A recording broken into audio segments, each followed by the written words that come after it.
তো hello guys, আসসালামু আলাইকুম। আজ আমরা আর গ্রামের বাসায় আনা গেল ব্রাশ দিদির কেচালা একটু কমেন্টে জানাবেন গাইজ। প্রথমে আমি 8টা বাজে ঘুম থেকে উঠে গেলাম, তারপরে ব্রাশ ট্রাশ সব কিছু করে নিলাম। তারপরে গাইজ আর ফাঁকি কোনো আদা টাদা হানি টানি বেগিন দিয়ে দিলাম। হানি টানি দিবার হরে করে নাস্তা খাই নিলাম।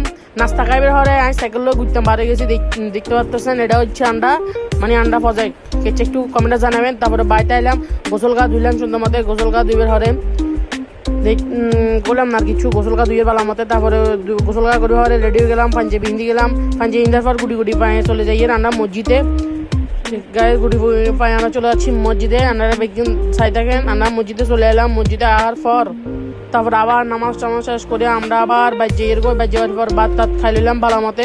মার্গের গোস্ত দিয়ে ভালো মতো ভাত খাইলাম। তারপরে কিনে হইতে বললাম হইতে হর আমার আর ডয়ার খুলি দেখি পার্সেল করে চলে আসে।